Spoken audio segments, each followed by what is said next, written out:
Spoštovane gospe in gospodje, če lahko rečem dobrodošli, potem vsekakor dobrodošli na Brdu pri Kranju. Ne bi želel kogarkoli posebej izpostavljati, zdi se mi, da smo v tej učeči se profesionalni skupnosti vsi enaki deležniki in na ta način bi seveda rad vas vse pozdravil na tej nacionalni konferenci. Vsak od nas se gre profesionalni razvoj, ali pa vsaj upam, da se ga gre. In tudi to, kar jaz danes tule počnem, če lahko rahlo osebno povem, je moj osebni profesionalni razvoj, kajti če sem v nekem drugem mandatu še imel nekaj, kar se imenuje miselni vzorci, zato da sem lahko nagovoril take ali drugačne publike, sedaj tega ne uporabljam več. Moj profesionalni razvoj je v tem, da se naučim govoriti na pamet in da seveda temu primerno tudi kaj povem. Zdaj, ali je to tudi kaj vsebinskega, boste pa vi povedali.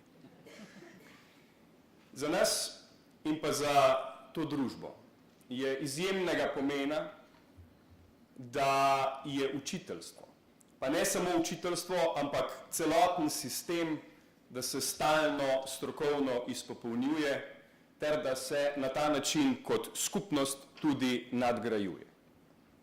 In v tem smislu danes s to nacionalno konferenco tudi začenjamo nek proces, ki ga upam bomo dokončali do drugega leta.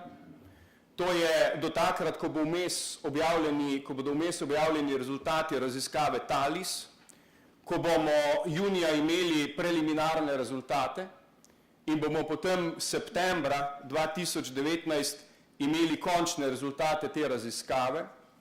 In to, kar se bo danes tule dogajalo skupaj, bodo vsi pomembni vhodni podatki, zato da bomo lahko prenovili, nadgradili, še prej pa seveda evalvirali sistem profesionalnega, torej kariernega razvoja učiteljev ter vseh strokovnih delavcev v vzgoji in izobraževanju.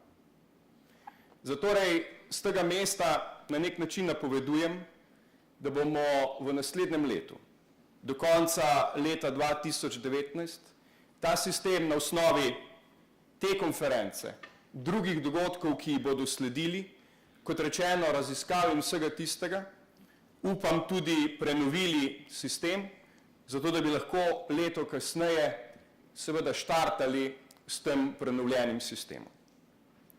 Meni osebno so se vedno zdeli projekti, ki so zaradi projektov seveda fajn, ampak brez učinka. Zatorej želimo, da je ta projekt, da ima učinek, da se prelije v politike, da te politike potem tudi dobijo svoje meso, svoje tudi finančno ovrednotenje, kajti brez finančnega ovrednotenja seveda ne bo profesionalnega razvoja učiteljev. Je pa kristalno jasno, da je šola, pa ne samo šola, ampak celotna družba zaradi vedno hitrejšega tempa in zaradi tega, ker so seveda danes informacije na voljo v povsem drugi obliki, kot so nekoč bile, pred zahtevnimi izzivi in profesionalni razvoj mora iti točno v tej smeri. Torej v smeri krepitve kompetenc, ki niso samo generične kompetence, ampak včasih tudi specifične.